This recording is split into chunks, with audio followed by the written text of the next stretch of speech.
choisi Jésus pour guider ma vie.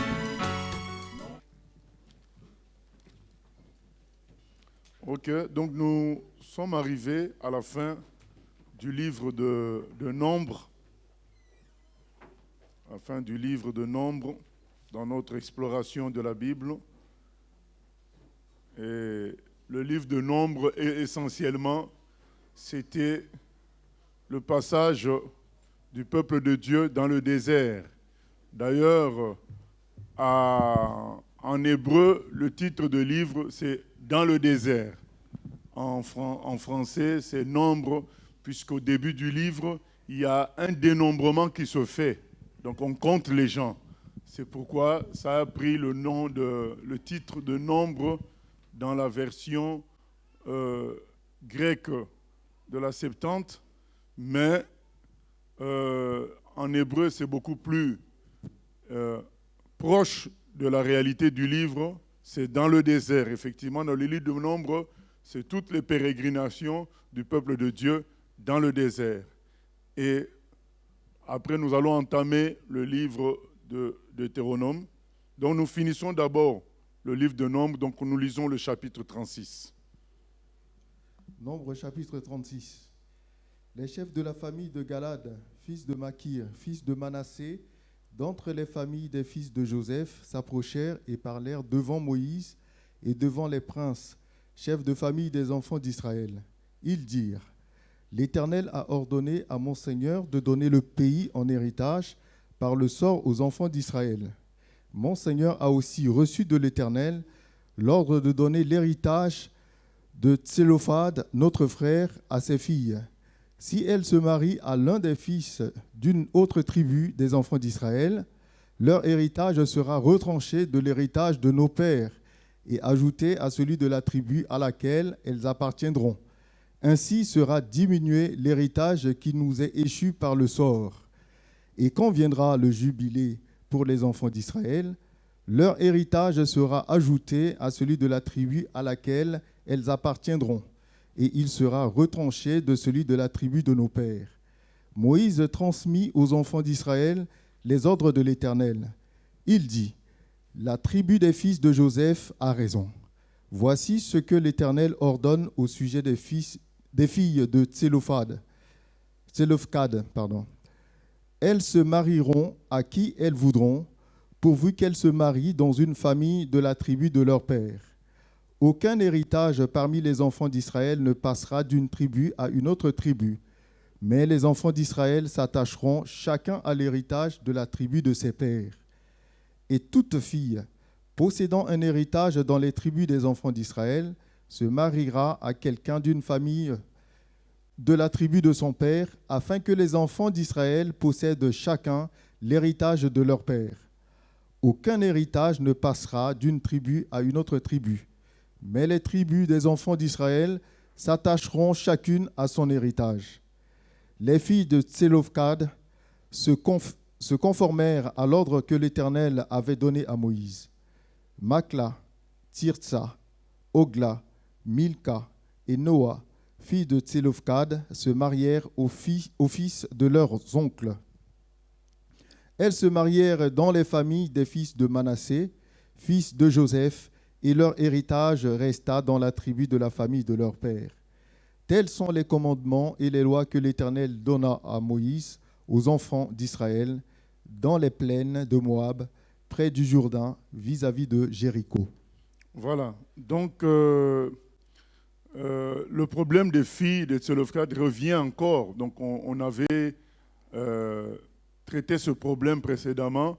Il s'agissait d'un homme qui était mort en n'ayant que des filles. Donc, le problème était qui devait récupérer la terre, qui devait récupérer l'héritage. Donc, puisque en n'ayant que des filles, on aurait eu tendance à donner l'héritage à des cousins, des oncles, voilà, des parents masculins. Mais le problème avait été traité avec Moïse à l'époque, et Moïse avait décidé par la sagesse divine que ce soit les filles qui héritent. que personne ne prenne ça, que ce soit les filles de Tselofkhad qui héritent de la terre. Et donc, ça avait été décidé. Mais après, les gens sont venus à la rescousse pour dire, mais oui, mais le danger, c'est quoi? C'est que si elles épousent quelqu'un d'autre, donc après un certain temps, la terre va devenir, par le mariage, donc quelque chose de commun entre hommes et entre mari et femme. Finalement, quand quand ces filles-là vont s'en aller mourir, finalement la terre va revenir à la tribu de l'homme qu'elles auraient épousé. Et là, la tribu d'où elle venait, donc la tribu de Manassé et Joseph, va perdre une partie de terrain. Et donc c'est ce qu'on vient expliquer à Moïse. Bon, pour éviter ça, oui. Donc pour éviter ça, donc finalement, Moïse dit, bon, c'est mieux que les filles de Tselofkhad se marient avec quelqu'un de leur tribu. Comme ça, on est sûr que la terre reste dans une tribu. Voilà. Oui, question? Oui, Pasteur Moshe, une question Internet. Bonsoir, j'ai une question par rapport au chapitre 36. J'avais suivi un moment d'enseignement sur ce passage et le serviteur avait dit que de même pour aujourd'hui, on ne peut pas se marier avec une personne d'une autre église car il faut respecter l'héritage des anciens. Est-ce vrai? Merci. Déjà là, on parle des tribus, s'il vous plaît. Donc on parle de tribus, on ne parle pas d'église. Ça n'existait même pas l'église à l'époque. Donc on est parmi les 12 tribus d'Israël. Donc c'est nullement question d'église. Et deuxièmement, l'argument de l'époque ne correspond pas avec nos réalités d'aujourd'hui. L'argument de l'époque, c'est que Dieu a réparti des terrains à chaque tribu. Maintenant, la crainte, c'est que par le mariage, il y ait des territoires qui diminuent et que d'autres gonflent. C'est ça la crainte. Pour éviter ça, que certaines tribus finissent par voir leur territoire se restreindre davantage. Donc, ils ont dit, mais vaut mieux que... En plus, ce n'est que les filles qui héritent. Hein. C'est-à-dire que si tu n'étais pas une fille qui héritait, par exemple, tu es une fille qui est dans une famille où il y a 3 garçons, 2 filles. Si tu es dans ce cas-là, il n'y avait pas de problème, puisque les garçons sont dans la famille. Le cas qu'on cite, c'est le cas des filles qui ne sont que filles et il n'y a pas d'homme pour hériter. Eh bien, ces filles-là, oui, il leur est demandé d'épouser quelqu'un de leur tribu. Mais si tu étais une fille qui a des frères, qui a des hommes dans la tribu pour hériter, toi, tu pouvais épouser quelqu'un d'une autre tribu, il n'y avait pas de souci. Du moment que tu n'amènes pas la terre avec toi, la terre reste dans la famille. Donc la crainte ici, c'était que la fille amène la terre avec elle et qui va revenir à la tribu de son mari. Et donc, ça ne concernait que le cas des gens des filles qui étaient seules comme progéniture d'un homme. Donc, si on doit appliquer, selon cette personne-là, cette règle, donc ça devrait concerner les filles qui sont seules dans une église. Je ne vois pas une famille. Donc, elles ne sont pas majoritaires de telles filles, elles seront en grande minorité. En général, il y a toujours un homme, un garçon. Et il n'est pas question de terrain ici, entre nous, il n'y a pas question de territoire. Donc, ça n'a rien à voir, c'est une application hors contexte. Et souvent, c'est dans des milieux où on n'étudie pas la Bible, on écoute que c'est que le pasteur dit. Non, mais nous tous, nous devons étudier la Bible ensemble, même si Dieu a établi les autorités. Nous tous, nous devons lire, comprendre que certains ordres ont été donnés selon un contexte.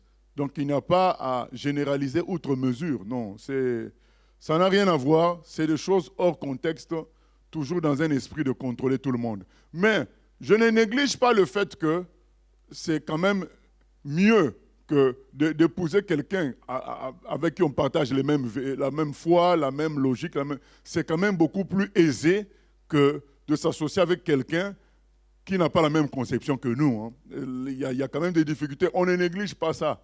Mais ce n'est pas un ordre. Donc c'est quand même mieux de se marier avec quelqu'un avec qui on va s'entendre, on comprend les choses plus ou moins à un certain niveau de la même manière. S'associer à quelqu'un d'autre qui comprend les choses autrement, ça va être toujours des difficultés. On ne néglige pas ça, mais de là à en faire une obligation, non. Voilà, donc, mais ce problème nous révèle aussi quelque chose, c'est que la séparation vient très vite. Vous imaginez quand même que ces gens-là viennent d'un seul homme. Hein? Ils viennent tous de Jacob. Mais avec le temps, ils se comportent vraiment comme une tribu. C'est comme si c'était des étrangers par rapport à une autre tribu. En réalité, ils viennent que d'un seul homme, Jacob.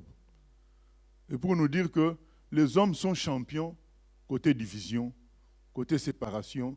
Et vous allez voir dans les gens d'une même tribu, voilà. Plusieurs clans se comportaient comme des ennemis. Dans un clan, les gens de plusieurs familles se comportaient comme des ennemis. Or, au fond, ils viennent d'une seule personne. D'ailleurs, l'exemple le plus clair, c'est quel exemple? C'est l'exemple de l'humanité. Nous venons tous d'Adam. Mais regardez comment il y a la séparation, le racisme. Pourtant, nous venons tous d'un seul homme. Peut-être que vous ne croyez pas qu'on vient d'un seul homme. Mais la Bible dit qu'on vient d'un seul homme, malgré la différence de couleurs. D'ailleurs, l'apôtre Paul en parle dans Actes des Apôtres, chapitre 17. Il dit que Dieu a fait que les hommes venus ayant tous un même sang. Donc, on vient du même sang, le sang d'Adam. Et la preuve, c'est qu'on a toujours tous le même sang, le sang de couleur rouge. Voilà. Et on vient d'un seul homme, mais regardez les divisions qu'il y a. L'homme est champion, le mal est champion côté division. Pourtant, l'amour de Dieu veut nous ramener à ce que Dieu a toujours voulu, comme c'est écrit, qu'il est doux et agréable pour les frères de demeurer unis ensemble. C'est là que l'Éternel envoie la bénédiction. Mais les hommes n'aiment pas l'unité. Ils sont friands de chercher les différences, les choses qui fâchent, les choses qui séparent. Nous ne devons pas tomber dans ce piège-là. Nous devons comprendre que Dieu nous veut unis. Et lorsque même on lit Éphésiens 2, l'apôtre Paul explique qu'il y avait deux peuples, mais Dieu n'a fait qu'un seul peuple. Les deux peuples-là, c'était les Juifs et nous, et les autres. Et Dieu ne nous a fait qu'un seul peuple en Jésus-Christ. Voilà, un vrai chrétien luttera toujours pour l'unité. C'est ça un vrai chrétien. C'est-à-dire qu'il a compris qu'est-ce que Dieu veut. Tout celui qui bosse pour la division, qui bosse dans la division, n'a pas compris Dieu. C'est pourquoi le frère Jean nous dit dans 1 Jean 4, 8, celui qui n'a pas l'amour n'a point connu Dieu, car Dieu est amour. Éphésiens 4, 3 nous dit, conservez le lien, l'unité que vous avez en esprit par le lien de la paix. Donc, apprenons à tout gérer dans la paix afin de conserver ce lien que maintenant Dieu a créé par l'Esprit Saint. Le sang unique ne nous a pas privés de séparation. Dieu, pour réparer ça, il nous a donné le même esprit. Comme ça, ça peut nous aider.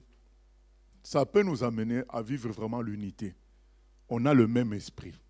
Or, si on a le même esprit, donc, nous sommes normalement attirés les uns par les autres. C'est comme si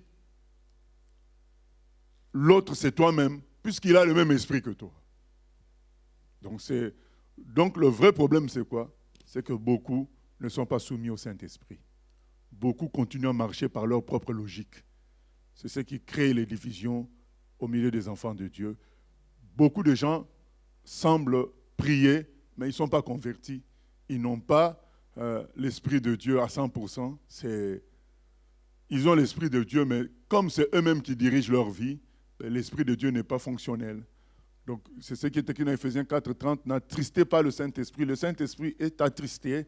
À partir de là, les divisions peuvent suivre leur cours, à ce que les gens n'ont pas vraiment le Saint-Esprit en action dans leur vie. Nous prenons un exemple important. Nous voyons quelqu'un comme Paul, qui était utilisé plus que les apôtres qui sont venus avant lui. Mais nous voyons Paul avec une attitude d'humilité, d'amour vis-à-vis de ses prédécesseurs-là. Et c'est ça qui a favorisé l'unité des premiers chrétiens. Parce que si Paul n'avait pas l'esprit en activité en lui à 100%, il serait la première cause de division. Mais comme Paul était soumis à Dieu, il n'a pas été la cause de division. Au contraire, il a été un grand paramètre dans l'unité des premiers chrétiens, parce qu'il était utilisé puissamment, sans avoir suivi les apôtres, mais il n'en a pas fait un sujet de division. Au contraire, quand il devait prendre certaines décisions, il retournait à Jérusalem, consulter ses prédécesseurs, afin que l'Église, corps du Christ, soit dans l'unité. Paul est un exemple extraordinaire par rapport à la logique d'unité, parce qu'il avait compris qu'on a le même Seigneur, on a le même Esprit. C'est lui qui nous explique tout ça dans Éphésiens chapitre 4. On a le même baptême. Donc il a compris tout ça. Il dit, mais je n'ai pas à me battre avec mes frères. Je dois tout faire pour qu'on travaille ensemble. Et on voit la réponse de l'autre côté. Pierre a compris aussi cela, malgré le fait que Paul l'a blâmé concernant l'affaire de Galate. En Galatie, l'apôtre Paul, Pierre parle en bien de l'apôtre Paul dans ses épîtres. Il dit les choses que les gens tordent, les choses que Paul dit, les gens tordent cela parce qu'ils ne comprennent pas la sagesse que Dieu a donnée à Paul. Voilà, donc on voit l'apôtre Pierre qui reconnaît que Paul, Dieu lui a donné la sagesse, Dieu lui a donné des révélations importantes et tout le monde ne comprend pas cela. Donc on voit que ces gens-là, pourtant utilisés à un très haut niveau, parce que c'est souvent la division vient quand les gens sont utilisés puissamment. Quand les gens ne sont pas utilisés puissamment, ils ont tendance à être un peu unis pour faire la force. Mais quand chacun commence à se sentir très fort, c'est là que la division naît souvent. Mais quand les gens sont petits, humbles, l'unité vient. Mais quand Dieu commence à l'utiliser un peu puissamment, indépendamment des autres, entre guillemets, quoi qu'en réalité on n'est pas indépendant, c'est là que les idées commencent à venir. Pourquoi pas moi-même je veux faire mon orchestre? Pourquoi je ne veux pas faire ma chorale? Pourquoi je ne veux pas faire mon église? C'est parce qu'il commence à sentir que Dieu l'utilise. Et c'est ça qui amène souvent les gens à être divisés. Mais pourtant, les apôtres, que ce soit Jacques, Pierre, Jean, Paul, chacun était utilisé puissamment, mais ils sont restés unis jusqu'au bout. Parce qu'ils avaient compris, ils avaient laissé le Saint-Esprit diriger leur vie à 100%. Voilà. Donc, s'il y a des divisions, c'est parce que le Saint-Esprit ne gère pas la vie de beaucoup de personnes à 100%. Beaucoup de gens font leur propre volonté. C'est ça qui crée les divisions. Il n'y a pas l'amour pour Jésus à 100%. Parce que quelqu'un qui aime Jésus ne va pas détruire son œuvre, ne va pas se séparer des autres frères et sœurs. Oui.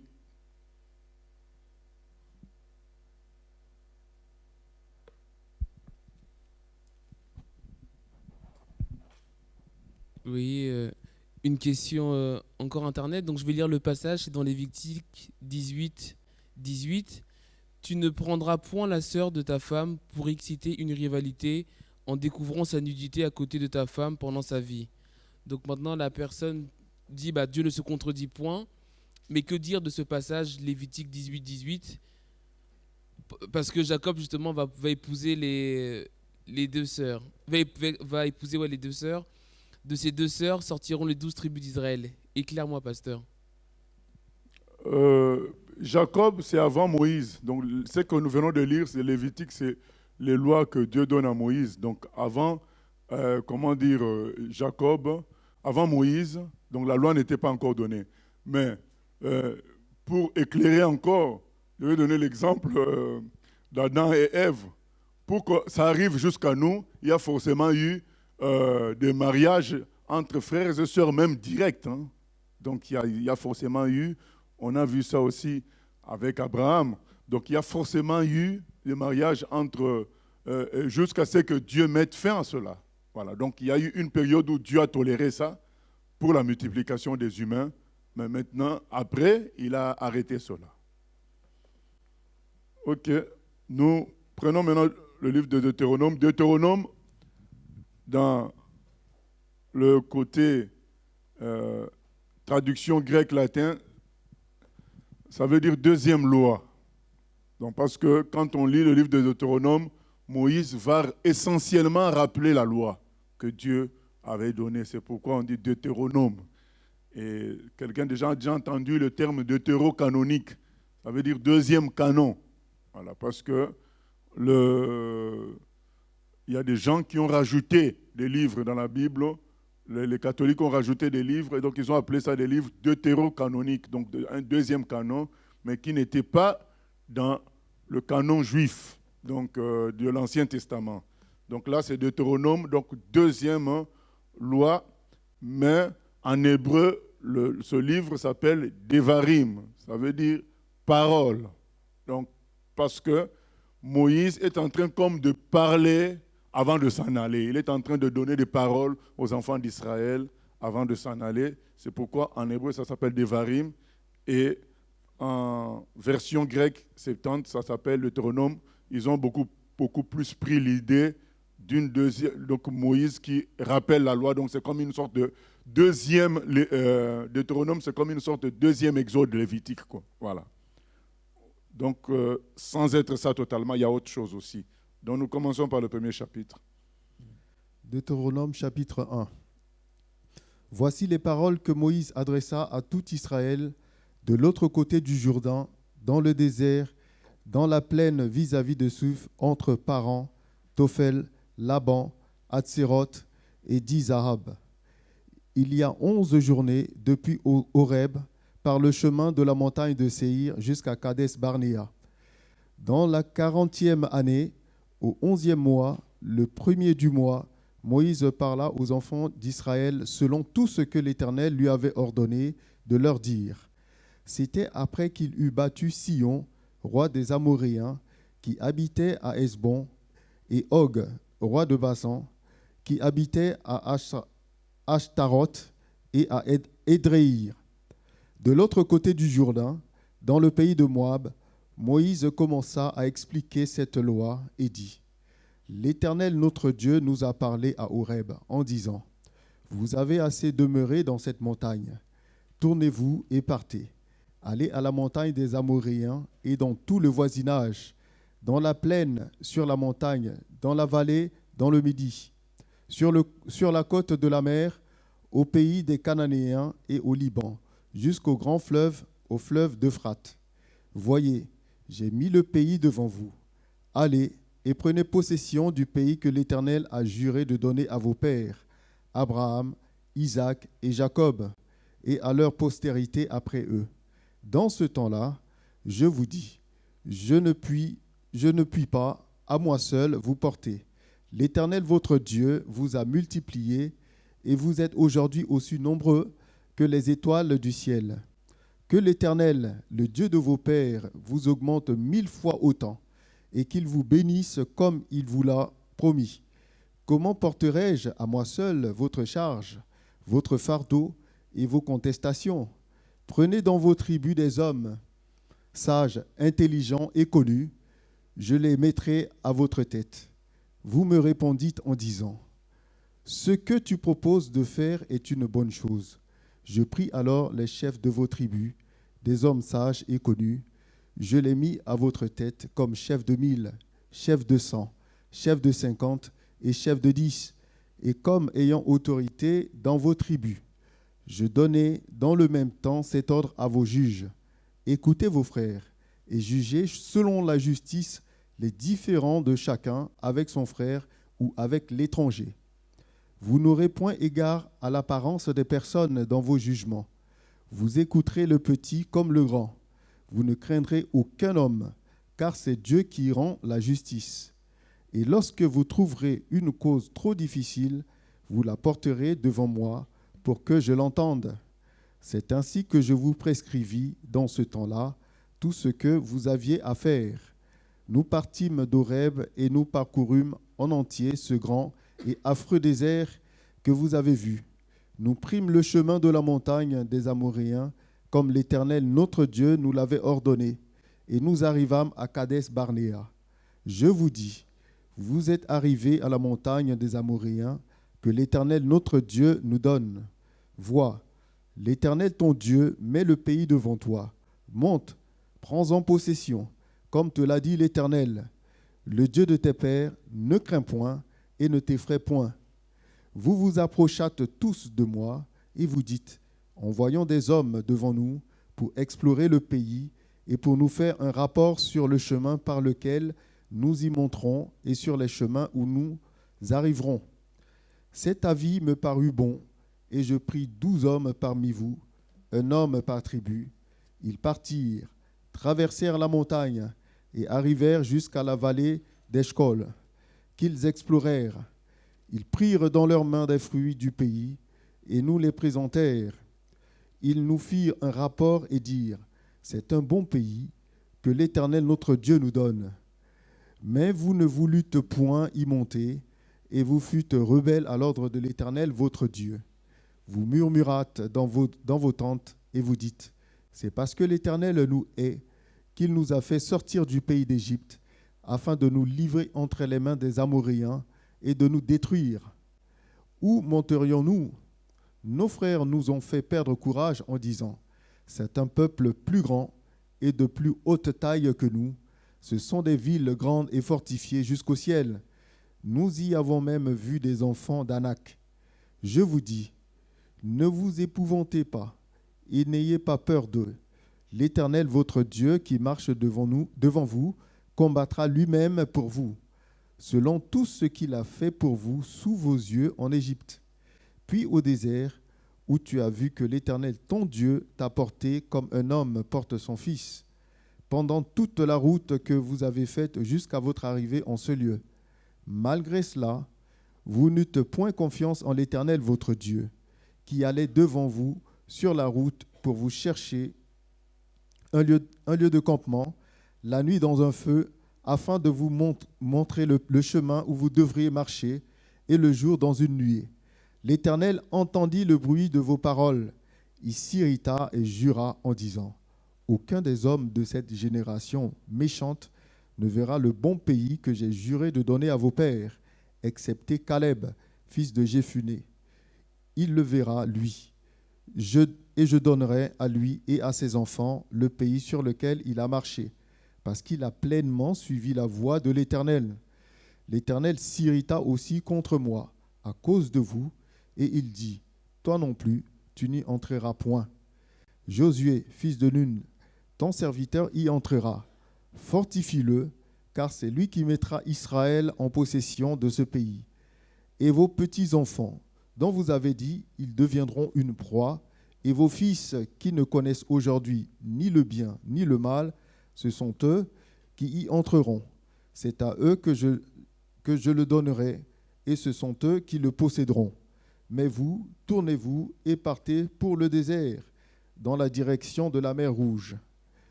Vous répondîtes en me disant, nous avons péché contre l'Éternel. Nous monterons et nous combattrons comme l'Éternel, notre Dieu, nous l'a ordonné. Et vous ceignîtes chacun vos armes, et vous fîtes le projet téméraire de monter à la montagne. L'Éternel me dit, dis-leur, ne montez pas et ne combattez pas, car je ne suis pas au milieu de vous. Ne vous faites pas battre par vos ennemis. Je vous parlais, mais vous n'écoutâtes point. Vous fûtes rebelles à l'ordre de l'Éternel, et vous montâtes audacieusement à la montagne. Alors les Amoréens qui habitent cette montagne sortirent à votre rencontre, et vous poursuivirent comme font les abeilles. Ils vous battirent en Séhir jusqu'à Horma. À votre retour, vous pleurâtes devant l'Éternel, mais l'Éternel n'écouta point votre voix et ne vous prêta point l'oreille. Vous restâtes à Kadès, où le temps que vous y avez passé fut de longue durée. Voilà. Donc Moïse, comme nous avions dit en Deutéronome, il est en train de faire un rappel. Donc c'est pourquoi c'est comme un double Exode, Lévitique. Donc, il rappelle les choses, comment ça s'est passé depuis Exode, jusqu'à là où ils sont. Et premièrement, donc, il dit qu'il y a juste 11 jours, 11 journées depuis Horeb, c'est-à-dire depuis presque leur sortie d'Égypte, jusqu'à Kadès, donc près de la terre promise. Il n'y a que 11 jours. Donc, finalement, le verset 3 nous dit, dans la 40e année, donc une distance d'à peu près 11 jours, en prenant le bon chemin, ben, eux, ils ont fait 40 ans pour faire cette distance-là. Pourquoi? Parce que Dieu les a fait tourner en rond à cause de leur désobéissance. C'est ainsi que nous l'avons souvent dit.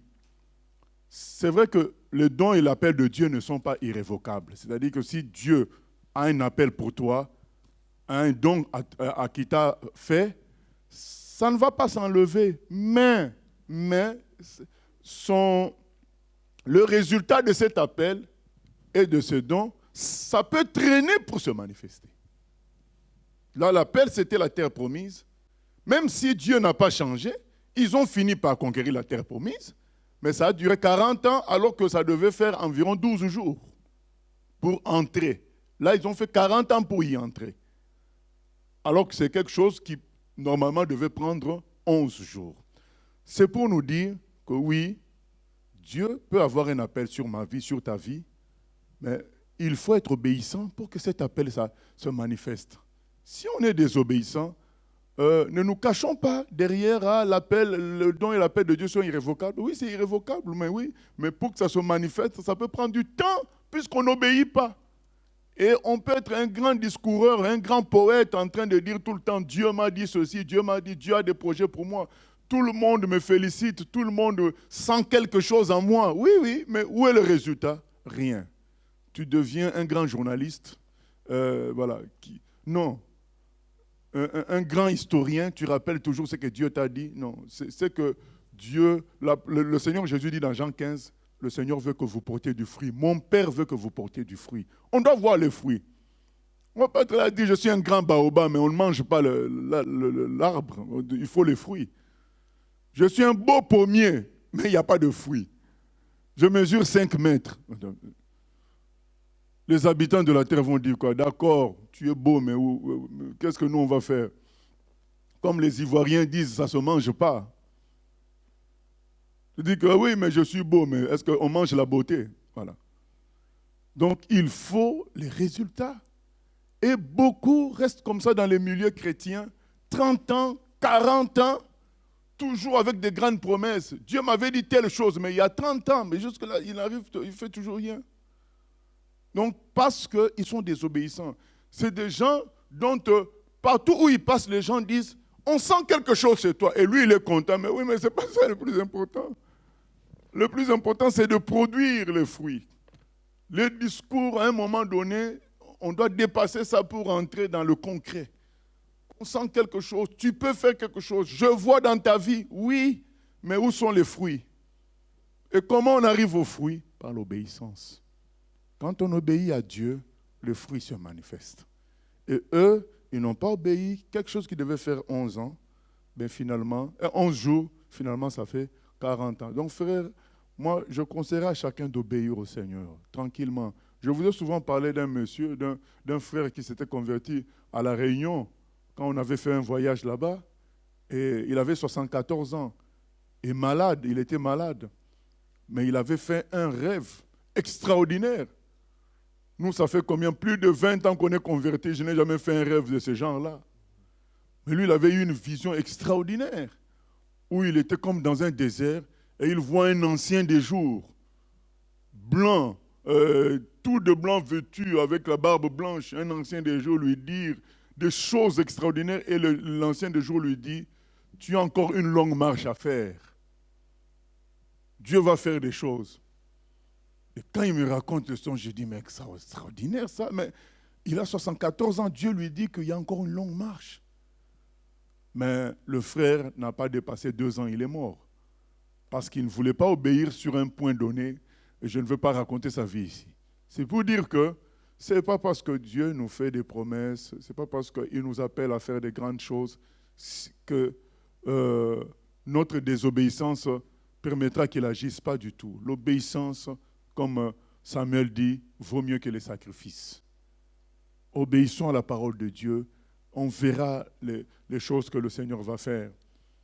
Et un autre point, c'est au verset 21. Vois, l'Éternel, ton Dieu, met le pays devant toi. Monte, prends-en possession, comme te l'a dit l'Éternel, le Dieu de tes pères. Ne crains point et ne t'effraie point. Voilà, donc ils arrivent à Kadès. Dieu dit, bon, c'est bon, vous êtes tout près là, maintenant, vous pouvez prendre possession du pays. Mais quelle est l'idée qui vient là? Verset 22. Vous vous êtes approchés tous de moi et vous avez dit, envoyons des hommes devant nous pour explorer le pays et pour nous faire un rapport sur le chemin par lequel nous y monterons et sur les villes où nous arriverons. Dieu leur dit, prenez possession. Et ils disent, ah, donc autant envoyer d'abord des espions. Mais on va lire quelque chose qui va peut-être nous étonner, paraître une contradiction. Dans Nombre 13, Nombre 13. Dans Nombre 13, qu'est-ce qui est écrit au verset 1er? L'Éternel parla à Moïse et dit, envoie des hommes pour explorer le pays de Canaan que je donne aux enfants d'Israël. Ici, on dit que c'est Dieu qui donne l'ordre. Mais alors que au verset 22, ici de Deutéronome, on nous dit que c'est les gens qui sont venus voir Moïse. Et que Moïse a trouvé que, verset 23, cet avis me parut bon. Donc, on voit que Deutéronome nous donne la vraie version. La vraie version, c'est quoi? C'est les gens qui étaient venus voir Moïse. D'ailleurs, certains estiment que c'est la faute de Moïse, puisque Moïse a laissé faire. Non, ce n'est pas la faute de Moïse, puisque Moïse a été après, quand les gens sont venus avec leur avis, Dieu a dit à Moïse d'accepter, puisque Nombre nous donne l'avis de Dieu. Dieu dit à Moïse, envoie les espions. Deutéronome nous donne l'origine de l'affaire. L'origine, c'est les gens qui étaient venus voir Moïse. Moïse a dû chercher la face de Dieu ou bien rester interloqué. Et c'est Dieu qui lui parle, qui dit, envoie. Donc finalement, nous avons toute la version, toute l'histoire. C'est les gens qui sont venus voir Moïse. Alors ça nous rappelle quoi? Ce qu'on avait dit par rapport à Balaam. Dieu parfois s'adapte à notre volonté, sans être d'accord avec nous. Mais, comme pour Balaam, il avait dit à Balaam, je ne veux pas que tu ailles avec Balak. Ensuite, après, il dit à Balaam, tu vas y aller, mais ne maudis pas Israël, bénis Israël.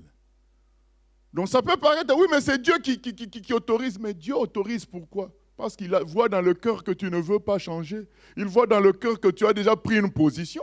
Alors, vas-y. Ce n'est pas qu'il approuve.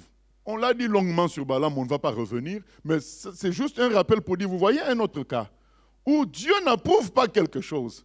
Mais, puisque les gens sont dans ça, et que c'est avec ces gens-là que Dieu travaille, il va faire comment? Il ne va pas les tuer pour changer de personne.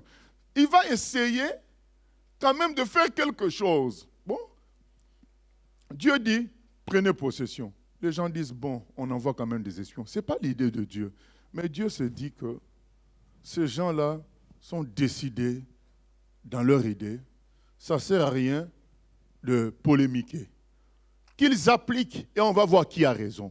Moi ou eux. C'est comme ça que Dieu fonctionne. Mais qu'ils le fassent. Mais moi, je dis toujours, je dis, Seigneur, ne me permets pas de faire de telles choses. Bloque-moi avant. Parce que tout ça, c'est quoi? C'est du temps perdu. C'est-à-dire, quand Dieu s'adapte à nos faiblesses, il s'adapte à notre désobéissance pour produire quand même quelque chose, on perd du temps. Parce qu'on finit toujours par se rendre compte qu'on a pris la mauvaise voie. Vous savez, quand le Seigneur dit à Thomas, regarde les trous dans mes mains. Regarde le trou à mon côté. Thomas s'agenouille et dit, mon Seigneur et mon Dieu. Jésus dit, Thomas, puisque tu as vu, c'est là que tu crois. Heureux ceux qui ont cru sans voir. Heureux. Vous savez, on néglige cette phrase-là du Seigneur. Le Seigneur veut dire, je me suis adapté à ta tétitesse pour te montrer les trous parce que je t'aime. Mais ce n'est pas la bonne méthode. Moi, je dis toujours, Seigneur, ne t'adapte pas à ma rébellion. S'il faut me briser, brise-moi, mais que j'accepte tout de suite ta volonté. Parce que ce que Thomas a fait là, certains disent, mais il s'en est quand même sorti, il a cru. Mais oui, mais le Seigneur a émis un regret. Il a dit, heureux plutôt ceux qui ont cru sans voir. Sans voir. Beaucoup veulent toucher pour croire ce qui est déjà écrit dans la parole de Dieu. Et beaucoup de chrétiens veulent produire quelque chose de visible pour convaincre. Non. C'est Dieu qui produira le visible. Nous disons la parole. Romains 10, 17. La foi vient de ce qu'on entend. Ce qu'on entend vient de la parole de Dieu. C'est Dieu qui le dit. Et Jésus dit à Thomas, tu aurais pu croire sans voir. Tu as refusé de croire. Parce que les gens t'ont dit qu'ils m'ont vu. Parce que quand Thomas résiste, il résiste face à qui? À ses amis, à ses frères, avec qui il a marché pendant un certain temps, dont il connaît l'honnêteté. Et ses frères lui disent, mais on a vu le Seigneur. Il dit, moi, si je ne vois pas, si je ne touche pas, je ne croirai pas. Le Seigneur, dans sa bonté, il ne va pas laisser tomber son disciple. Il se fait voir à lui, il lui montre les trous. Mais il dit, Thomas, heureux ceux qui ont cru sans voir. Quand Dieu émet un regret comme ça, bien aimé, c'est une situation grave. C'est-à-dire que sa méthode n'a pas été respectée. Sa méthode à lui, Dieu. La méthode de Dieu, depuis qu'Adam a chuté, c'est la foi maintenant. Depuis que Jésus est venu, c'est la foi maintenant. On doit croire avant de voir. C'est ça maintenant. Les choses ont changé. Le juste, désormais, comme c'est écrit depuis même l'Ancien Testament d'Habakkuk, le juste vivra par la foi. Voilà. Donc, quand on veut à tout prix voir, sentir la guérison pour croire qu'en cette guérison, on est en train de changer de méthode. Croyons d'abord, Marc 11, 24, tout ce que vous demandez en prière, croyez que vous l'avez obtenu, vous le verrez s'accomplir. Changer cela, c'est faire comme les enfants d'Israël. On leur dit, prenez possession du pays. Ah mais non, attendez, on va utiliser d'abord les espions. Au fait, ils cherchent une stratégie humaine. Comment on va faire? Mais on leur dit, prenez possession. Donc la personne qui vous a dit, c'est le Dieu Tout-Puissant. Obéissez tout simplement. Ah mais non, on va voir quelle stratégie faire. Et c'est comme ça que beaucoup n'obéissent pas à l'ordre du Seigneur. Ils commencent par poser des conditions, des préconditions, des prérequis. Non, le Seigneur a dit, fais. Voilà.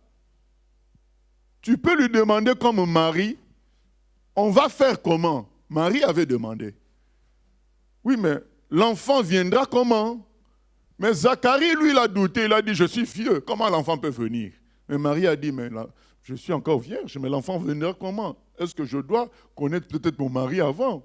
Non, Dieu lui dit, non, le Saint-Esprit viendra sur toi. Ce n'est pas la même chose. Donc on peut demander à Dieu, je ferai comment? Mais commencer nous-mêmes à lui proposer une stratégie humaine alors que lui vient de te dire quelque chose, c'est le même comportement qu'on est en train de lire là. Et ça a fait mal au Seigneur. Et il a cédé. Hein. Ce qui est dangereux, je le répète, on l'a dit par rapport à Balaam, ce qui est dangereux, c'est que Dieu peut céder alors qu'il n'est pas d'accord avec nous.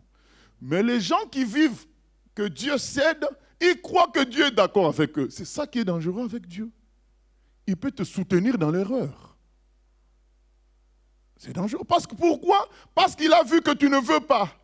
Il a essayé de te soutenir dans la vérité, tu ne veux pas. Bon, il te laisse dans l'erreur pour te démontrer par les faits que tu t'es trompé.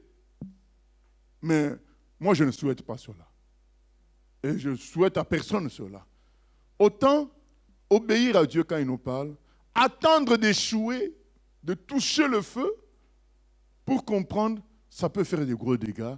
Et surtout, ça fait traîner les choses, alors que les choses peuvent aller vite et on vit la gloire de Dieu. Oui. Bon, En fait, tu as répondu à la question que je voulais poser, du fait qu'effectivement, on perd du temps quand on n'entend pas, enfin, quand on n'est pas dans la volonté de Dieu. Mais on se dit parfois, on est dans une direction et on est convaincu, en fait. Qu'est-ce qui fait alors qu'on est convaincu parfois sur une situation et que Dieu aussi permet des situations favorables, en fait? Oui, on l'a dit quand on en a parlé de Balaam, puisqu'il a lu dans notre cœur qu'on ne veut pas changer, qu'on veut que cette position-là, il va même nous donner un rêve qui nous favorise. Il va permettre même ça. Il va permettre même que tu vas ailleurs, les gens ne te connaissent pas, ils te prophétisent ce que tu veux. Pour bien que tu prennes ce chemin-là, que tu comprennes que tu t'étais trompé plus tard et que tu te souviendras que Dieu n'était pas pour. Mais tu as insisté. En insistant, lui maintenant, il permet ce qu'on appelle la puissance d'égarement. Donc les gens même vont t'encourager. Toi, tu vas dire, mais ça, c'est Dieu. Il permet pour que tu fasses ce que tu veux et que tu vois que c'était une erreur parce qu'il t'a parlé, tu n'as pas entendu. Donc Dieu, en fait, c'est par rapport au cœur. C'est-à-dire que quand on veut prendre une direction, des choix, des directions dans nos vies, c'est-à-dire que parfois, quand par exemple je dis « Seigneur, je m'abandonne à toi », c'est-à-dire que là, les choses vont arriver, tu pourras en fait arrêter quand c'est le... Enfin, comment je veux dire ça ? Je voulais comprendre en fait comment on arrive à stopper, comment une personne peut stopper, se dire Seigneur, je m'abandonne à toi, et même si les choses sont favorables, mais de se dire non, là, c'est pas la volonté de Dieu en fait. Oui, il faut être vraiment transparent avec Dieu, dire c'est vraiment ta volonté que je veux. Là, on sentira, même si on nous favorise, on sait que ce n'est pas la volonté de Dieu, parce qu'on est transparent avec lui, on est honnête, sincère avec lui. Mais beaucoup viennent déjà avec leur idée, ils veulent que Dieu leur réponde par rapport à leur idée. À partir de là, quand Dieu te dit la vérité une fois, deux fois, trois fois, il sent que tu es décidé dans ta position, ben, il va t'accompagner dans ça pour que tu comprennes que tu as fait le mauvais choix. Et il y aura un certain encouragement que tu vas interpréter comme étant la volonté de Dieu. Or, ce n'est pas sa volonté. C'est fait pour que tu réalises que tu n'as pas voulu écouter. Oui, Simon.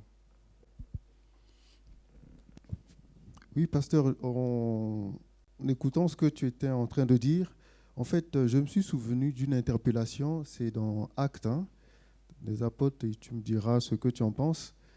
Nous nous souvenons de l'interpellation des disciples, chapitre 21, verset 4, qui nous dit « Nous trouvâmes les disciples et nous restâmes là 7 jours. Les disciples, poussés par l'Esprit, disaient à Paul de ne pas monter à Jérusalem. » Et donc, juste après, il y a eu aussi Agabus qui avait prophétisé Oui. tout cela. Et j'avais été interpellé par cela. Et l'apôtre Paul, il ne s'est pas laissé démonter, il est allé quand même. Il est allé quand même. Et on a vu toutes les tribulations qu'il a connues. Et en se posant la question, je me suis dit, mais l'apôtre Paul, en fait, il n'a pas été appelé pour aller vers Israël, en fait. C'était l'apôtre des païens. Ah non, ce n'est pas une erreur de Paul. C'est que c'était le moyen qui devait l'amener à Rome. Donc on devait l'arrêter là-bas pour que ça... Parce que Dieu, le Seigneur lui avait dit, quand il a appelé dans Actes de chapitre 9, il a dit à Ananias, j'ai appelé cet homme à souffrir pour moi, à aller annoncer ma parole au roi, ainsi de suite. C'est pourquoi, malgré le fait qu'on lui annonçait qu'on allait l'arrêter, Paul était convaincu qu'il faut quand même qu'il y aille. Donc là, c'est une forme de prophétie qu'on peut te donner. Juste, les gens ont vu qu'on t'a arrêté, mais ils ne comprennent pas que c'est la volonté de Dieu. Mais puisqu'ils t'aiment, ils vont te dire, n'y va pas. Bon, en fait, ce que je veux dire, c'est que normalement, il aurait dû y aller directement à Rome. Mais ça a été plus ou moins un détour. Ah non, non. Parce que, Moi, je pense que Dieu s'est servi de ça D'accord. pour l'amener à Rome. Parce que Dieu se sert des choses, comme il a dit, on nous amènera devant les tribunaux. Mais on ne peut pas nous amener devant les tribunaux si on ne nous accuse pas. Il faut qu'il y ait une accusation pour qu'on nous amène devant les tribunaux, qu'on parle au juge. Donc je pense que c'est dans ce cadre, c'est pourquoi Paul n'a pas voulu obtempérer, malgré les avertissements. Donc lui-même, il dit, l'Esprit me disait qu'il y a des tribulations qui m'attendent. Malgré les avertissements, il a dit, puisque l'Esprit lui dit que les tribulations l'attendent, il ne va pas les fuir, il va aller quand même. Il a obéi au fait à la voix de Dieu qui lui disait qu'il y a des tribulations qui l'attendent. Même si les autres voyaient la même chose que lui, les autres avaient un instinct de protection, dire « Oh, notre frère ne va pas souffrir, qu'il n'aille pas ». Mais lui, il disait « Je veux faire la volonté de Dieu ». L'Esprit me montre cela, mais la volonté de Dieu est que j'aille. Il avait que discerné que c'était la volonté de Dieu qu'il aille. Voilà. Oui, pasteur, Oui, il y a une question Internet oui. par rapport à ce que tu disais et puis par rapport à la question de la sœur Grace. Si on est dans ce cas-là, est-ce une désobéissance? Est-ce que ça mène en enfer? Non, nous ne sommes pas encore à ce niveau-là. On est au niveau où on est un enfant de Dieu, mais on joue au bébé spirituel tout le temps. Vous savez, il y a des gens qui, ça fait longtemps qu'ils sont convertis, mais ils jouent toujours au bébé spirituel. Dieu dit ceci. Vous savez, quand on est converti, on fait une erreur, Dieu arrange les choses. On fait ceci, Dieu arrange. Parce qu'on est encore bébé spirituel. Dieu essaye de nous encourager au maximum. Et il y a beaucoup qui restent dans cet état-là de bébé, qui veulent que les choses restent toujours comme ça. Il commence à négliger la parole de Dieu, il néglige ceci, il néglige. Et ça passe. Ah non, à un moment donné, ça ne passe plus avec Dieu. Donc nous sommes dans ce cas-là où des gens vont perdre du temps parce qu'ils ne sont pas dans la volonté de Dieu. Et à cause d'eux, certains vont être limités dans leur salut. Et ils ne vont pas venir peut-être au Seigneur alors que c'était prévu par eux. À cause d'eux, il y a des familles qui ne vont peut-être pas être encouragées. Donc, c'est quand même des sources de grands dégâts parce que quelqu'un investit sur toi pour qu'à travers toi, il fasse quelque chose, mais tu n'es toujours pas au niveau qu'il attend et ça bloque le plan de la personne qui a investi. Donc, ce n'est pas bon. Maintenant, oui, c'est vrai que ce genre de comportement peut amener à ce qu'on appelle à une rétrogradation dans sa foi, hein, parce qu'à force de ne pas obéir à Dieu, on ne vit pas non plus la gloire de Dieu, on finit par marcher selon la chair, marcher selon les conseils des humains, et ça peut finir, oui, par de l'apostasie, donc abandonner sa foi et ne plus aller au ciel. Ça peut finir comme cela. Voilà. Mais là, on veut insister sur le fait que Dieu nous appelle à faire des choses, soyons obéissants, afin que nous soyons productifs, parce qu'il veut qu'on porte du fruit. Oui. Oui, pasteur, toujours dans votre sens, que dire d'une personne qui a tendance à prendre des précautions, même lorsqu'elle reçoit une parole? C'est-à-dire concrètement, si par exemple quelqu'un vient vers cette personne et lui dit « Dieu m'a dit que tu dois faire ça » ou « Dieu m'a dit que tu dois aller ici », cette personne décide d'attendre de recevoir la parole de Dieu lui-même avant de faire quoi que ce soit. Que dire dans ce cas? Est-ce que c'est une forme de désobéissance également ou Dieu ne le prend pas mal non, c'est la bonne démarche à faire. On ne peut pas, parce que quelqu'un t'a dit que tu dois aller en Chine, tu plies tes bagages, tu vas en Chine. Non, tu dois recevoir la conviction. Donc dans Romains, on nous demande à chacun d'avoir la conviction avant de faire quelque chose. C'est la conviction qui est... la conviction est plus forte que la prophétie. La conviction est plus forte que les révélations extérieures, parce que la conviction, c'est vraiment du fond du cœur. Donc les révélations sont quand même extérieures. Tu as fait un songe, tu as vu quelque chose, on t'a dit quelque chose.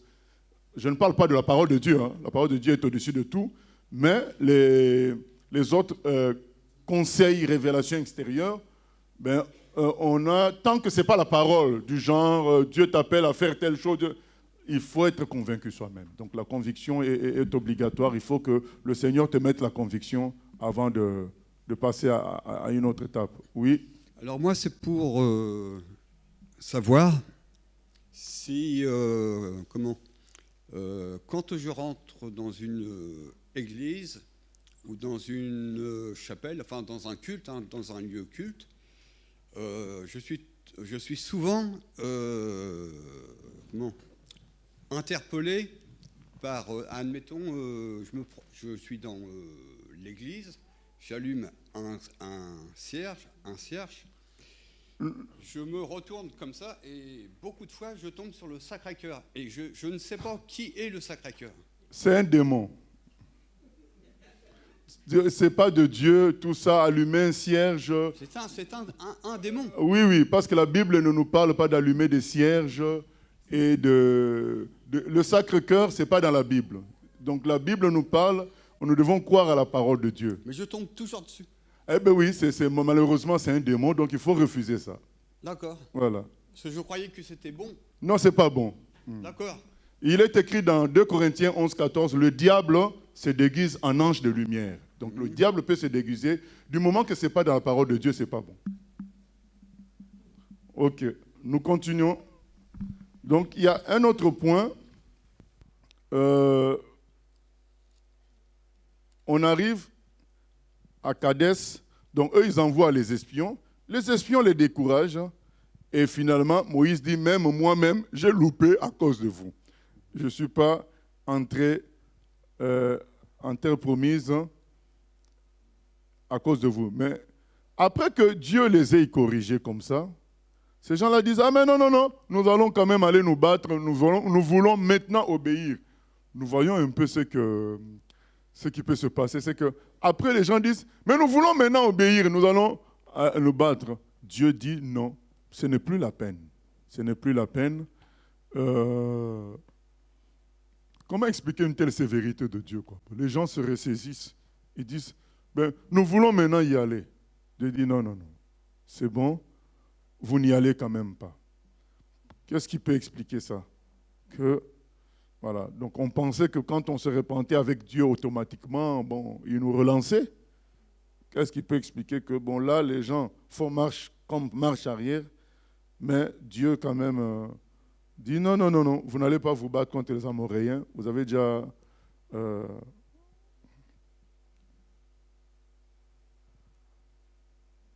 Oui. Oui, je pense que c'est pas la conviction. C'est en fait, ils changent d'avis par rapport à la réaction de Dieu, mais en fait, ils n'ont pas une conviction et ils font ça par rapport à leurs intérêts, par rapport à la réaction de Dieu. Voilà, c'est sentimental. Voilà, donc ils ont pris une décision sentimentale. Puisque Dieu s'est fâché, on va essayer de faire marche arrière, mais une marche arrière sentimentale. Ce n'est pas que Dieu refuse la repentance. Si vraiment on se repent sérieusement, on croit en Dieu, Dieu va nous replacer dans son plan. Donc ne nous inquiétons pas pour cela. Si nous estimons que nous sommes sortis du plan de Dieu, repentons-nous et Dieu va nous replacer dans son plan. Là, il a refusé parce que je crois qu'il a vu que c'était une réaction épidermique, sentimentale, une réaction de surface, c'est tout, quoi. C'était pas profond.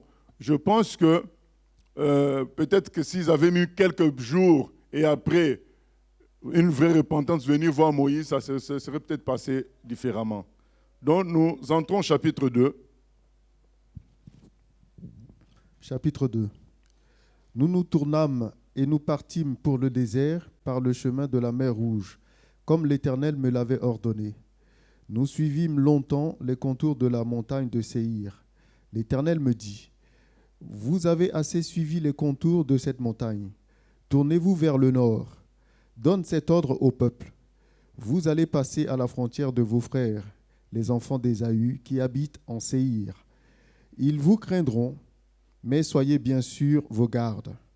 Ne les attaquez pas, car je ne vous donnerai dans leur pays pas même de quoi poser la plante du pied. J'ai donné la montagne de Séhir en propriété à Ésaü. Vous achèterez d'eux à prix d'argent la nourriture que vous mangerez, et vous achèterez d'eux à prix d'argent même l'eau que vous boirez. Car l'Éternel, ton Dieu, t'a béni dans tout le travail de tes mains. Il a connu ta marche dans ce grand désert. Voilà 40 années que l'Éternel, ton Dieu, est avec toi. Tu n'as manqué de rien. Nous passâmes à distance de nos frères, les enfants d'Ésaü qui habitent en Séhir, et à distance du chemin de la plaine d'Élat et des Son-Kéber. Puis nous nous tournâmes et nous prîmes la direction du désert de Moab.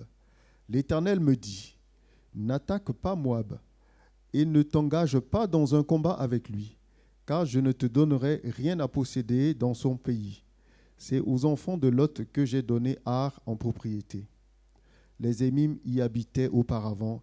C'était un peuple grand, nombreux et de haute taille, comme les Anakim. Ils passaient aussi pour être des Réphaïm, de même que les Anakim, mais les Moabites les appelaient Émim. Séhir était habité autrefois par les Oriens. Les enfants d'Ésaü les chassèrent, les détruisirent devant eux et s'établirent à leur place, comme l'a fait Israël dans le pays qu'il possède et que l'Éternel lui a donné. Maintenant, levez-vous et passez le torrent de Zéred. Nous passâmes le torrent de Zéred.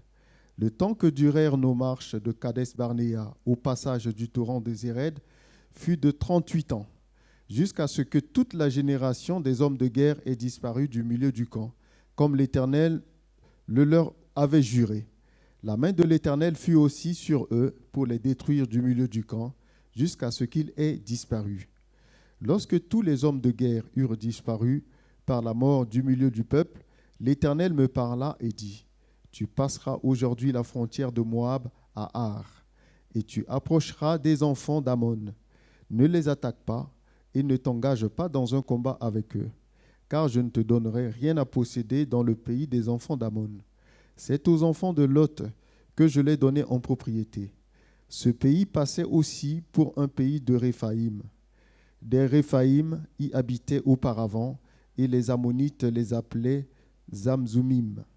C'était un peuple grand, nombreux et de haute taille, comme les Anakim. L'Éternel les détruisit devant les Ammonites, qui les chassèrent et s'établirent à leur place. C'est ainsi que fit l'Éternel pour les enfants d'Ésaü qui habitaient en Séhir, quand il détruisit les Horiens devant eux. Ils les chassèrent et s'établirent à leur place jusqu'à ce jour. Les Aviens qui habitaient dans les villages jusqu'à Gaza furent détruits par les Caphtorim, sortis de Caphtor, qui s'établirent à leur place. Levez-vous, partez et passez le torrent de l'Arnon. Vois, je livre entre tes mains Sion, roi de Hesbon, l'Amoréen et son pays. Commence la conquête, fais-lui la guerre. Je vais répandre dès aujourd'hui la frayeur et la crainte de toi sur tous les peuples qui sont sous le ciel, et au bruit de ta renommée, ils trembleront et seront saisis d'angoisse à cause de toi.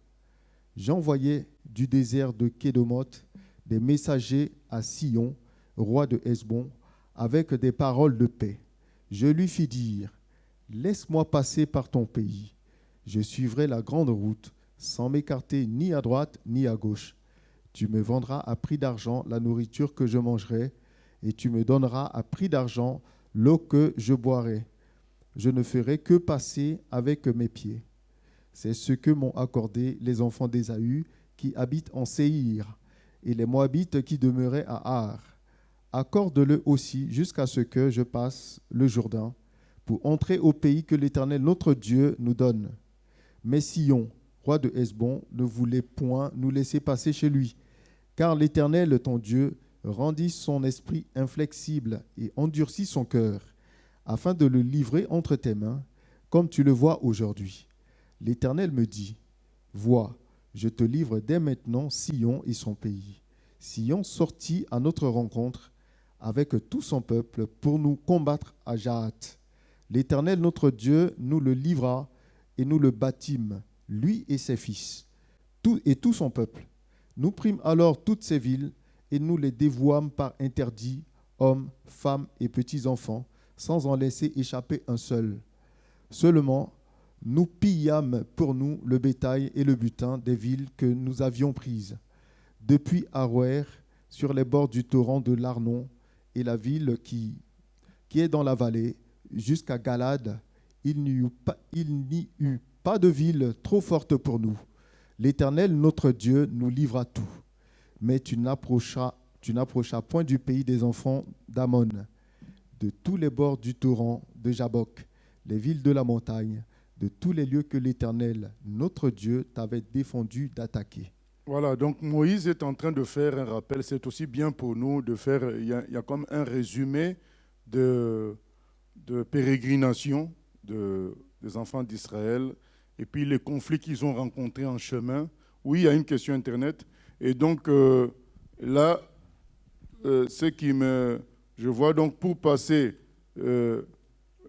jusqu'au torrent des Zéred, donc il dit, le temps que durèrent nos marches de Kadès jusqu'au passage du torrent des Zéred fut de 38 ans. Donc une petite distance, ils ont fait 38 ans pour faire ça. C'est tout ça pour que finalement, l'explication est là, pour que tous les hommes de guerre, c'est que toute la génération des hommes de guerre ait disparu du milieu du camp, comme l'Éternel le leur avait juré, jusqu'à ce que tous ceux qui avaient refusé d'aller conquérir disparaissent. Oui? Oui, il y a un internaute qui demande une précision par rapport au terme négligé. Qu'est-ce Par que rapport l'on entend au... au terme négligé? Quand on dit qu'on est négligent, quand on marche avec le Seigneur, que souvent on entend qu'on fait preuve de négligence, mais lui il demande, enfin concrètement c'est quoi être négligent? Qu'est-ce qu'on entend par être négligent? Négligent, c'est quelqu'un qui ne va pas, par exemple, jusqu'au bout de ce que on lui a assigné comme objectif. Ou quelqu'un qui obéit aux ordres à moitié. Donc c'est quelqu'un de négligent qui ne prend pas au sérieux les choses.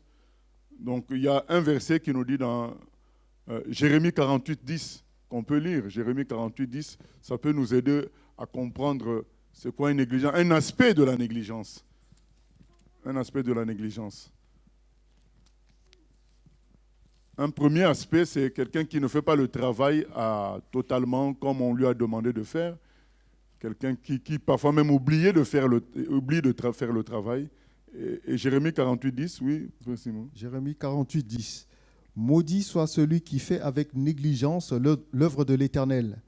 Maudit soit celui qui éloigne son épée du carnage. Voilà, donc ça c'est un exemple maximum de la négligence. C'est-à-dire que la négligence telle qu'on la connaît dans la société, c'est quelqu'un qui oublie de faire ce qu'on lui a demandé de faire. Par distraction, c'est quelqu'un qui fait à moitié, qui ne fait pas ou bien qui ne fait pas les choses avec la précision attendue. Donc il y a une forme de négligence.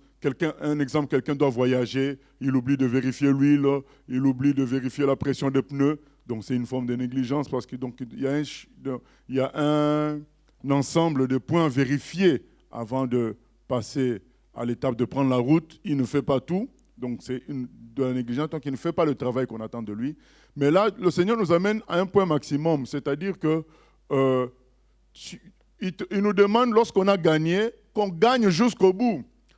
Un exemple, tu priais pour que les membres de ta famille se convertissent.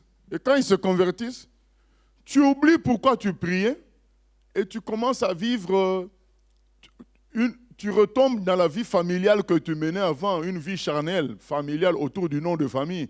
Alors que quand tu priais pour qu'ils deviennent des chrétiens, c'était pour qu'ensemble vous serviez le Seigneur. Donc maintenant que tu as déjà gagné cette étape-là, ils se sont convertis, tu oublies l'objectif final. Donc tu retires l'épée du carnage. Finalement, alors que tu avais une victoire, au lieu d'aller jusqu'au bout de la victoire, faire que ta famille serve le Seigneur, toi tu te contentes du salut et vous devenez tous des chrétiens touristes, des chrétiens consommateurs. Et il n'y a pas vraiment le service de Dieu, donc tu ne vas pas jusqu'au bout. Donc là, c'est ce que Jérémie 48, 10 nous dit. Le négligent, c'est quelqu'un qui ne va pas jusqu'au bout de ce que Dieu veut qu'il fasse. Donc, il faut aller jusqu'au bout des possibilités que Dieu donne. Et le négligent tel qu'on connaît dans la société, c'est celui qui oublie de faire ce qu'il doit faire, qui ne fait pas le travail complètement, qui le fait à moitié. Mais Dieu veut nous amener encore plus que cela. Tu as une victoire, que ce soit une victoire écrasante. Voilà. Tu ne te contentes pas de la victoire, mais que ce soit une victoire totale. Voilà. C'est ça. Beaucoup de gens se contentent de la victoire, et puis bon, ça reste là. Non, le Seigneur veut que ce soit une victoire totale, écrasante. Donc nous continuons, chapitre 3. Chapitre 3. Nous nous tournâmes et nous montâmes par le chemin de Bassan. Og, roi de Bassan, sortit à notre rencontre avec tout son peuple pour nous combattre à Édréi. L'Éternel me dit, ne le crains point, car je le livre entre tes mains, lui et tout son peuple, et son pays. Tu le traiteras comme tu as traité Sihon, roi des Amoréens, qui habitait à Hesbon. Et l'Éternel, notre Dieu, livra encore entre nos mains Og, roi de Basan, avec tout son peuple. Nous les battîmes sans laisser échapper aucun de ces gens. Nous prîmes alors toutes ces villes, et il n'y en eut pas une qui ne tombe en notre pouvoir. 60 villes, toute la contrée d'Argob, le royaume d'Og en Basan. Toutes ces villes étaient fortifiées avec de hautes murailles, des portes et des barres. Il y avait aussi des villes sans murailles en très grand nombre. Nous les dévouâmes par interdit, comme nous l'avions fait à Sion, roi de Hesbon. Nous dévouâmes toutes les villes par interdit, hommes, femmes et petits-enfants. Mais nous pillâmes pour nous tout le bétail et le butin des villes. C'est ainsi que, dans ce temps-là, nous conquîmes sur les 2 rois des Amoréens le pays de l'autre côté du Jourdain, depuis le torrent de l'Arnon jusqu'à la montagne de l'Hermon. Les Sidoniens donnent à l'Hermon le nom de Sirion et les Amoréens celui de Senir. Toutes les villes de la plaine, tout Galade et tout Basan, jusqu'à Salca et Édréi, ville du royaume d'Og en Basan.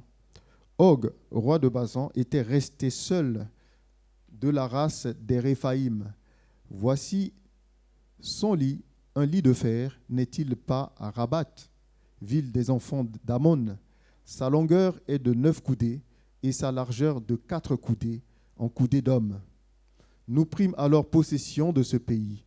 Je donnai aux Rubénites et aux Gadites le territoire à partir d'Aroër sur le torrent de l'Arnon et la moitié de la montagne de Galade avec ses villes. Je donnai à la moitié de la tribu de Manassé le reste de Galade et tout le royaume d'Og en Basan. Toute la contrée d'Argob avec tout Basan, c'est ce qu'on appelait le pays des Réphaïm. Jaïr, fils de Manassé, prit toute la contrée d'Argob jusqu'à la frontière des Gershuriens et des Macastiens, et il donna son nom au bourg de Basan, appelé encore aujourd'hui bourg de Jaïr. Je donnai Galade à Makir, aux Rubénites et aux Gadites. Je donnai une partie de Galade jusqu'au torrent de l'Arnon, dont le milieu sert de limite, et jusqu'au torrent de Jabok, frontière des enfants d'Ammon. Je leur donnai encore la plaine limitée par le Jourdain, depuis Kinéret jusqu'à la mer de la plaine, la mer salée, au pied de Pisga, vers l'Orient. En ce temps-là, je vous donnai cet ordre.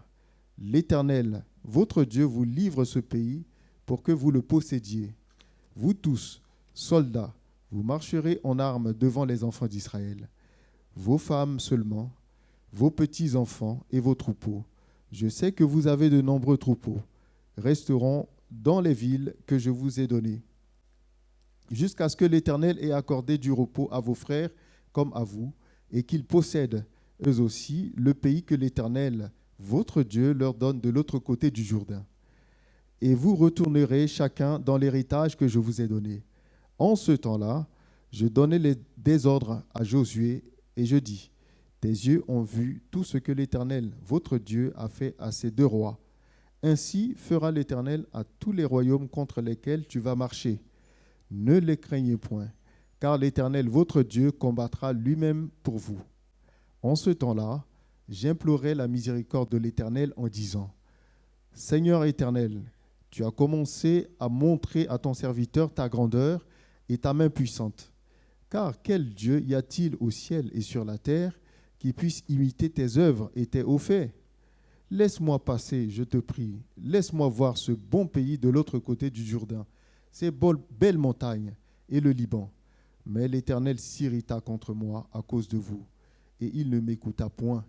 L'Éternel me dit, c'est assez, ne me parle plus de cette affaire. Monte au sommet de Pisga, porte tes regards à l'Occident, au nord, au midi et à l'Orient, et contemple de tes yeux, car tu ne passeras pas ce Jourdain. Donne des ordres à Josué, fortifie-le et affermis-le, car c'est lui qui marchera devant ce peuple et qui le mettra en possession du pays que tu verras. Nous demeurâmes dans la vallée vis-à-vis de Beth-Péor. Voilà, donc Moïse, on découvre encore quelque chose qu'on n'avait pas vu dans les passages précédents, c'est que Moïse a voulu quand même passer en terre promise et Dieu, pour clôturer l'affaire, il a dit carrément, tu établis Josué. Ça, c'est vraiment en ce moment-là qu'il a clôturé l'affaire. Donc, il lui disait non, non, non, non, non.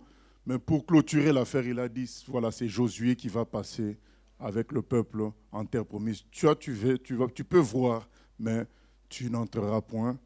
Et voilà, c'est un peu triste, mais le Seigneur est bon. S'il a fait pour Moïse, c'est parce que certainement il lui a évité des problèmes plus graves que ceux qu'il avait rencontrés jusqu'alors. Oui? Oui, encore une question Internet, mais qui était relative au chapitre précédent. La question elle arrivait un peu tard. Qu'est-ce qui a fait que Dieu ne prenne pas Ésaü et Lot pour son peuple? Pourtant, Ésaü aussi est fils d'Isaac, avec qui Dieu a fait alliance, puisque les fils d'Ésaü font guerre aux enfants d'Israël. Oui, mais il y a des raisons qui ont été données. Ésaü a vendu son droit d'aînesse et donc il a méprisé l'ordre de Dieu. C'est à cause de cela que finalement Dieu s'est posé sur Jacob. Mais l'on dira, mais oui, mais ça a été prophétisé, oui. Bon, donc Dieu connaît déjà les choses à l'avance. Mais d'une manière concrète, Ésaü a refusé le droit d'aînesse. Il a refusé donc l'ordre de Dieu logique. Oui. Encore une autre question. Dans le psaume 22, il est question des taureaux de Basan présents lors de la crucifixion du Christ. Je pensais que c'était une représentation des ennemis ou des démons ou autres. Oui, oui. Donc les taureaux, puisque quel taureau de Basan Christ va voir? C'est des démons. Mais les taureaux de Basan étaient réputés pour leur force, leur puissance. Donc c'était des démons très puissants qu'on compare aux taureaux de Basan dans le psaume 22. C'est le psaume 22 qui parle de ces taureaux de Basan qui menacent le Seigneur, mais c'était des démons, ce n'était pas des taureaux. Mais c'était une image pour dire que c'était des démons très puissants qui l'attaquaient. Donc la crucifixion a été quelque chose de très dur. Donc nous allons prier afin que nous ne tombions pas dans le piège. Oh là là. Dernière question alors, Christian. C'est une question qui avait été posée en début d'étude, mais comme ça n'avait rien à voir avec l'étude, j'attendais la fin pour la poser. Un internaute demande si quelqu'un n'est pas baptisé d'eau, risque-t-il d'aller dans le séjour des morts? J'ai pas compris. Si quelqu'un n'est pas baptisé d'eau, je pense par immersion, qui n'a pas pris son baptême, risque-t-il d'aller dans le séjour des morts? Bon, risque-t-il d'aller plutôt dans le feu éternel? Bon, puisque le séjour des morts, c'est un langage encore... utilisons soit le feu éternel, c'est là le jugement dernier, et puis soit le paradis. Bon, le Seigneur a dit, ceux qui croiront et qui seront baptisés, dans Marc 16, 15 à 16, ceux qui croiront et qui seront baptisés seront sauvés. Donc, le baptême est nécessaire pour... ça confirme ce qu'on a décidé dans notre cœur.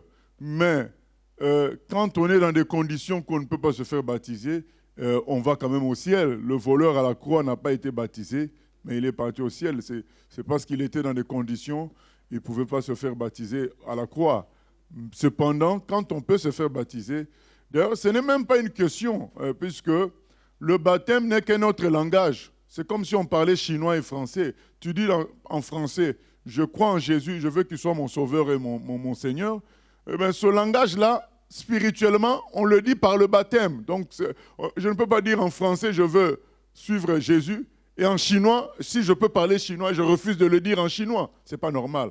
Donc, si on peut dire, je crois en Jésus, je veux qu'il prenne contrôle de ma vie, que je sois son disciple, on peut le dire en français. Mais en langage spirituel, c'est le baptême.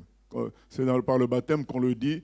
Donc, ça va ensemble. Donc, celui qui croit en Jésus doit se faire baptiser. S'il ne le fait pas, on se pose des questions sur sa conversion. Et pour ceux qui ne peuvent pas, là c'est un autre cas. Ça, c'est le Seigneur a bien sauvé le voleur à la croix. Donc nous allons prier afin que nous ne tombions pas dans le même piège que les enfants d'Israël qui discutaient tous les ordres du Seigneur au lieu d'obéir. Et l'apôtre Paul nous en parle dans 1 Corinthiens au chapitre 10. Il dit, à cause de ça, à cause du refus d'obéir, ils ne sont pas entrés en terre promise. Ils ont fait des tours et des tours. Et pourtant, ils ont vu la main de Dieu. Rien que l'histoire de la défaite d'Og, la défaite de Sion. On voit que Déborah répète cette défaite, parle encore de ça plus tard. Donc, c'est une guerre face à Og et Sion. c'est quand même une guerre que les enfants d'Israël gardent bien dans leur souvenir. Nous, on n'était pas là. On sent que ça a été deux guerres très, très, très, très sérieuses où le Seigneur avait manifesté sa gloire, parce que ça revient souvent dans la Bible, ces deux guerres-là, contre Og et contre Sion, roi des Amoréens. Donc, ça nous montre que malgré le fait que le Seigneur manifeste sa gloire et sa puissance, nous avons une part très importante d'obéissance par rapport à ses instructions. Nous ne devons pas tomber dans la négligence, tomber dans l'habitude.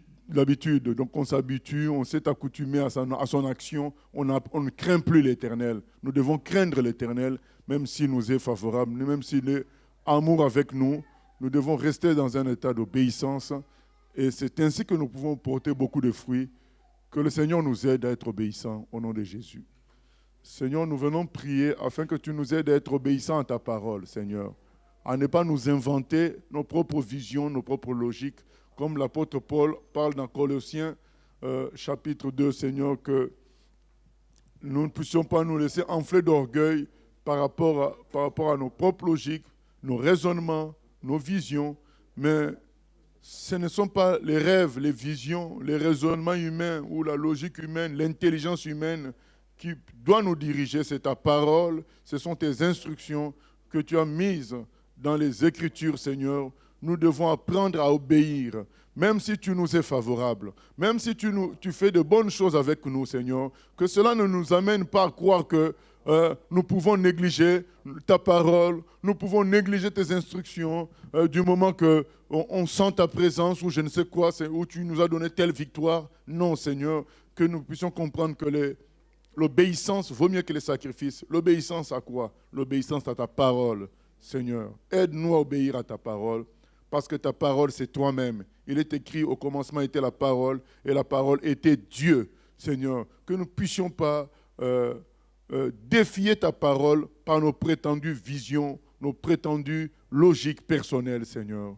Au nom de Jésus, nous te bénissons, Père éternel, pour tous ces avertissements que nous recevons à travers la lecture de ta parole. Seigneur, quand nous voyons comment tu as cédé au conseil de prendre des espions alors que ce n'était pas ton idée, et ces gens-là croyaient même qu'ils étaient encouragés par toi, mais finalement, on a vu la suite, comment ils ont fait finalement 38 ans après tout ça. Seigneur, nous venons prier que nous ne tombions pas dans ce piège de 40 années dans le désert, que nous soyons obéissants à la seconde, instantanément, afin que nous produisions du fruit en abondance, que nous soyons simples pour obéir à ta parole. À toi la gloire, la louange au siècle des siècles, au nom de Jésus. Amen. Que Dieu nous bénisse.